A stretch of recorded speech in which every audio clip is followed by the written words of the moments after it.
আলাইহিস সালামকে এত সহনশীল করে, এত বুদ্ধিমান করে দুনিয়াতে পাঠাইছিলেন। আল্লাহ তাআলা ইসমাঈল আলাইহিস সালাম ওই কৈশোর বয়সেই তার মধ্যে এত বুদ্ধিদীপ্ত চিন্তা ভাবনা দিয়েছিলেন। ইসমাঈল আলাইহিস সালাম চিন্তা করলেন, নবীর স্বপ্ন কোনোদিন মিথ্যা হতে পারে না। নবীরা যখন ঘুমায় তাদের সব জীবিত থাকে। যেহেতু আমার বাবা আমাকে জবাই করার জন্য স্বপ্নের মধ্যে দেখেছেন, অবশ্যই এটা আল্লাহ তাআলার পক্ষ থেকে ওহী ছিল। এই জন্য ইসমাঈল আলাইহিস সালাম ডাক দিয়ে বললেন, বাবা আপনি স্বপ্নের মধ্যে যা করতে দেখেছেন সেইটার বাস্তবায়ন স্বরূপ আপনি আমাকে জবাই করে ফেলেন। ফালাম্মা বালাগা মা'হু সা'য়া ক্বালা ইয়া বুনাইয়া ইন্নী আরা ফিল মানামি আন্নী আযবাহুকা ফানজুর মাযা তারা ক্বালা ইয়া আবাতি ফা'আল মা তু'মার সাতাজিদুনি ইনশাআল্লাহু মিনাস সাবিরিন। ইসমাঈল আলাইহিস সালাম তার বাবা ইব্রাহিম আলাইহিস সালামকে জানায় দেন, বাবা আপনি টেনশন করবেন না, মন খারাপ করবেন না, আমি ইসমাঈলও মন খারাপ করছি না। আপনি যদি আল্লাহর এই হুকুম পালনে আমাকে জবাই করে ফেলেন, আমি আশা করি অচিরেই আপনি আমাকে ধৈর্যশীল যারা আছেন তাদের মধ্যে আপনি আমাকে দেখতে পারবেন। যারা বলেন না সুবহানাল্লাহ। এরপরে ইসমাঈল আলাইহিস সালামকে সঙ্গে নিয়ে ইব্রাহিম আলাইহিস সালাম জবাই করার উদ্দেশ্যে তাকে যখন নিয়ে যাচ্ছিলেন, জবাই করার জন্য একটা জনমানব শূন্য একটা এলাকার প্রয়োজন ছিল। আপনারা যারা হজ করতে গেছেন মিনা দেখেছেন কিনা? ইব্রাহিম আলাইহিস সালাম তার সন্তান ইসমাঈলকে সঙ্গে নিয়ে মিনার উদ্দেশ্যে চলে গেলেন। যাওয়ার পরে তিনি যখন তার সন্তান ইসমাঈলকে জবাই করতে যাবেন, এমন অবস্থায় ইসমাঈল আলাইহিস সালাম ডাক দিয়ে বললেন, বাবা আমাকে জবাই করার পূর্বে আপনাকে কয়েকটি কথা বলতে চাই। আমাকে যখন জবাই করতে যাবেন ছুরিটাতে ভালো মতো ধার দিয়ে নিন। জামাটা সুন্দরভাবে আপনি জামাটা গুটিয়ে নিন, রক্ত যেন আপনার জামায় না ভরে। আপনার জামায় যখন রক্ত ভরে যাবে তখন মনে হবে আপনি এই রক্ত মাখার জামা নিয়ে যখন আমার মার সামনে চলে যাবেন, মা দেখলে অত্যন্ত কষ্ট পাবে। এই জন্য জামাটা সুন্দরভাবে গুটিয়ে নিন। এরপরে আপনার যেন কষ্ট না হয় এই জন্য ছুরিতে সুন্দরভাবে ধার করে নিন। আর যদি আপনি চান আমার মাকে সান্ত্বনা দেওয়ার জন্য আমার জামাটা নিয়ে যাবেন, নিয়ে যেতে পারেন, সমস্যা নাই। এই কথাগুলো বলার পরে ইসমাঈল আলাইহিস সালামকে যখন জবাই করতে যাবেন তখন আবার তিনি ডাক দিয়ে বলতেছেন, বাবা আপনি যখন জবাই করবেন চোখ দুইটা বেঁধে নিয়েন। জবাই করার মুহূর্তে আমার করুণ চেহারা আপনার চোখে পড়ার পরে যেন আপনার অন্তরে শয়তান কোনো কুমন্ত্রণা দিতে না পারে, আপনাকে যেন শয়তান ধোঁকায় ফেলে দিয়ে আমাকে জবাই করা থেকে বিরত রাখতে না পারে। এই জন্য আপনি চোখ দুটো বেঁধে নিয়েন। এরপরে ডাক দিয়ে বলতেছেন, বাবা শুধু চোখ দুটা আপনি বাঁধবেন না, আমাকেও বেঁধে দিন। আমিও যেন চোখ দুইটা বাঁধা থাকার কারণে আপনাকে দেখতে না পারি, আমার অন্তরেও যেন শয়তান ধোঁকা দিতে না পারে। এরপরে আবার ডাক দিয়ে বললেন, বাবা আমাকে যখন জবাই করবেন আমার মাথাটা নিচ দিকে দিয়েন। মাথা যদি উপর দিকে থাকে আমার চিৎকারের আওয়াজে আপনার অন্তরের মধ্যে হয়তো মায়া চলে আসতে পারে। এরপরে ইব্রাহিম আলাইহিস সালাম সন্তানের বলে দেওয়ার মতো নিজেও চোখের মধ্যে কাপড় বেঁধে দিলেন, সন্তানের চোখের মধ্যেও কাপড় বেঁধে দিলেন। এরপরে ফালাম্মা আসলামা ওয়া তাল্লাহুল জাবিন, আল্লাহ তাআলা বলেন সন্তানকে জবাই করার জন্য যখন তার মাথাটা পাথরের মাটিতে যখন রাখলেন, তার কপাল এবং মাথাটা তার এই মাটিতে যখন পড়ে থাকলো, মাটির সাথে থেকেছিল, এই কপালটা যখন মাটির সাথে লেগে গেল, ইব্রাহিম আলাইহিস সালাম তখন সন্তানটাকে মাথা নিচ দিকে দিয়ে গলার মধ্যে যখন ছুরি চালায় দিচ্ছে, এমত অবস্থায় আসমান ফরিয়াদ করে আল্লাহ তাআলার কাছে জানায়, আল্লাহ গো এই বৃদ্ধ মানুষকে দিয়ে আর তুমি পরীক্ষা নিও না।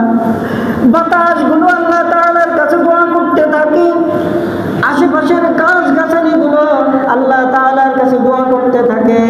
ফেরেশতাগণ আল্লাহ তাআলার কাছে দোয়া করে, আল্লাহ গো, আপনার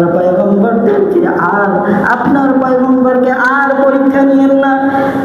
একজন বৃদ্ধ মানুষ, বৃদ্ধ বয়সে তার সন্তানকে সে পাইল, এই সন্তানকে 10 থেকে 12 বছর আপনি তার থেকে আলাদা করে রাখলেন, এরপরে আবার জবাই করার জন্য বলছেন।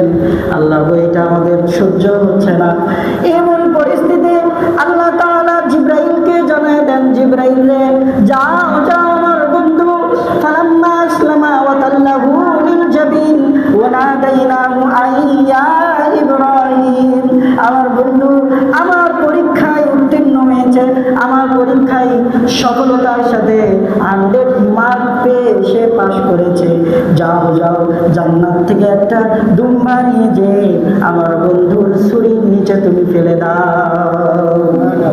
এরপরে জিবরাইল আলাইহিস সালাম জান্নাত থেকে দুম্বা নিয়ে ইব্রাহিম আলাইহিস সালামের ছুরির নিচে যখন রাখলেন, ইব্রাহিম আলাইহিস সালাম যখন হাতে রক্ত অনুভব করলেন, রক্ত অনুভব করার সময় তিনি জবান দিয়ে পড়লেন, আল্লাহু আকবার, আল্লাহু আকবার, লা ইলাহা ইল্লাল্লাহু আল্লাহু আকবার ওয়া লিল্লাহিল হামদ। আমরা পড়ি। ইব্রাহিম আলাইহিস সালাম রক্ত অনুভব করতে পেরে আল্লাহু আকবার বলে জবান দ্বারা চিৎকার করে উঠলেন। চিন্তা করলেন, আমার সন্তান ইসমাইল হয়তো জবাই হয়ে গেছে। এরপরে যখন চোখ থেকে কাপড়টা সরায় নিলেন, সরায় নেওয়ার পরে দেখলেন এইটা সন্তান ছিল না, জান্নাত থেকে আসা একটা প্রাণী ছিল। এরপরে এই অবস্থা দেখে পাশে দাঁড়ায় তার সন্তান ইসমাইল আলাইহিস সালাম তখন করে উঠলেন, লা ইলাহা ইল্লাল্লাহ ওয়াল্লাহু আকবার।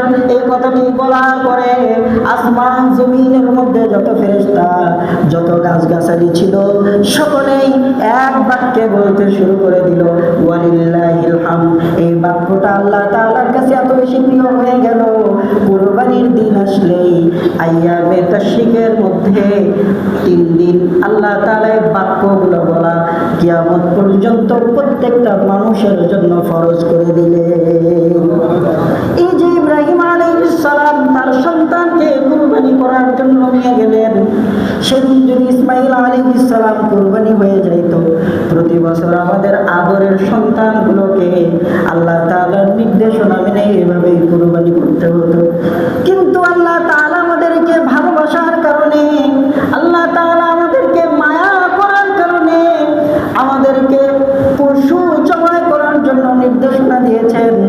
আর আমরা পশু জবাই করি এই উদ্দেশ্যে, গোশত কয় গুণ হবে? কথা বলেন, ঠিক না বেঠিক? আমরা পশু জবাই করি এই উদ্দেশ্যে, আমার ক্ষমতা আছে 1 লাখ টাকার গরু জবাই করার মতো সক্ষমতা আছে, এরপরেও আমরা 20,000 টাকা দিয়ে শুধুমাত্র ভাগে কুরবানি দেই, জনগণ যেন বলতে না পারে আমার টাকা আছে কুরবানি দেই না। মানুষকে দেখানোর উদ্দেশ্যে সামর্থ্য থাকার পরেও অল্প টাকায় যখন কুরবানি করব, আমার অন্তরের মধ্যে ইব্রাহিম আলাইহিস সালামের মতো দরদ কখনোই আসবে না। কথা বলেন, ঠিক না ঠিক? আপনি যখন 1 লক্ষ টাকা দিয়ে একটা পশু কুরবানি করবেন, তখন আপনার অন্তরের মধ্যে মায়া লাগবে, দরদ লাগবে। কথা বলেন, ঠিক না ঠিক? আর যখন আপনার সামর্থ্য আছে 1 লাখ টাকা, দিচ্ছেন 20,000 টাকা, তার মানে 20,000 টাকা আপনার কাছে কিছুই না, আপনার অন্তরের মধ্যে খুব একটা মায়া লাগে না। এই জন্য কুরবানি কিনে নিয়ে আসার পরে একজন আরেকজনকে জিজ্ঞাসা করেন, ভাই কত হলো, আপনি জিতছেন। কথা বলেন, ঠিক না ঠিক? তার মধ্যে আমাদের অন্তরের মধ্যে লৌকিকতা ঢুকে গেছে।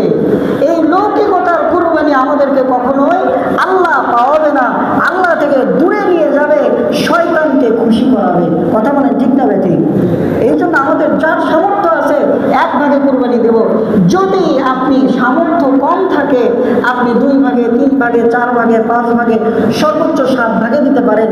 কিন্তু আপনাকে মনে রাখতে হবে, আমাদের উদ্দেশ্য যেন গোশত খাওয়া না হয়, আমাদের উদ্দেশ্য যেন মানুষকে দেখানো না হয়, আমাদের উদ্দেশ্য যেন ইব্রাহিম আলাইহিস সালাম যেভাবে তার সন্তানকে, তার সবচেয়ে প্রিয় সন্তান, তাকে জবাই করার জন্য তিনি সব কিছুকে যেভাবে বিসর্জন দিয়েছিলেন, আমাদের উদ্দেশ্য যেন এরকম হয়। আল্লাহ তাআলাকে রাজি সন্তুষ্ট করার জন্য আমার সবচেয়ে প্রিয় বস্তু সম্পদ, টাকা, এইটা আমি আল্লাহর জন্য কুরবানি করছি। জোরে বলেন না আল্লাহু আকবার। পারবেন তো ইনশাআল্লাহ? প্রত্যেকেই আমরা যারা সামর্থ্য আছে কুরবানি করব। কারণ যদি কুরবানি না করি, আল্লাহ রাসূল বলেন মান কানা লাহু সাআতুন ফালাম ইউদাহি, যার সামর্থ্য আছে কুরবানি করলো না, সে যেন আমার ঈদগাহে তাকে মুসলমান প্রমাণ করার জন্য, সে নিজেকে মুসলমান দাবি করার জন্য আমার ঈদগাহে যেন সে নামাজ আদায় করতে না আসে। যারা বলেন নাউজুবিল্লাহ। আমরা মানতে পারবো তো ইনশাআল্লাহ? একটা কুরবানি করতে কত টাকার প্রয়োজন? 5,000 7,000 টাকা হলে একটা ছাগল কুরবানি দেওয়া যায়। কিন্তু এখন আমাদের মনোভাব এমন হয়ে গেছে, ছাগলের গোস্ত তোকে খায় না বা এজন্য গরিব থেকে কথা বলে, হ্যাঁ, এরকম মনোভাব হয়ে গেছে না? কুরবানি দিলে গরু দিয়ে দেওয়া লাগবে, তার মানে ছাগলের গোস্তই খাবার পারে না। উদ্দেশ্য কি হলো? আর গোস্ত খাওয়া উদ্দেশ্য হলো না? সম্মানিত হাজিরিন, শুধু বাংলাদেশেই এমন দেখা যায় কুরবানি করার পরে গত বছর কুরবানি করছে, এখনো অনেকের ফ্রিজে গোস্ত আছে। আপনাদের এলাকায় নাই? আছে? আছে এরকম? আমি বিশ্বাস করি আপনাদের এলাকায় নাই, কিন্তু এমনও মানুষ আছে গত বছর কুরবানি দিছে এখনো পর্যন্ত খাচ্ছে। কিন্তু বহির্বিশ্বের যত মুসলিম কান্ট্রি আছে যায় দেখেন, তারা কুরবানি করে এই গোস্ত দিয়ে শুধুমাত্র একবেলা আহার করে বাকিটা সব মানুষের মাঝে পৌঁছায় দেয়। আপনারা জেনে থাকবেন, চেয়ারম্যান সাহেবকে জিজ্ঞাসা করলে জানবেন যে বহির্বিশ্বে, মিডল ইস্টের যে মুসলিম কান্ট্রিগুলো আছে, ওদের উট কুরবানির গোস্ত, দুম্বা কুরবানির গোস্ত সারা পৃথিবীর মানুষকে তারা বিলাইয়া দেয়। কথা বলেন ঠিক না ঠিক? আর আমরা গরু খাওয়া মুসলমান, আমরা এমন মুসলমান হয়ে গেছি, খাইতে পারলেই নিজেকে অনেক বড় মুসলমান দাবি করি, বিসর্জন দেওয়ার বেলা নাই। সম্মানিত হাজিরিন, আল্লাহ তাআলা আমাদেরকে এরকম কুরবানি থেকে হেফাজত করুন। সকলে আমিন।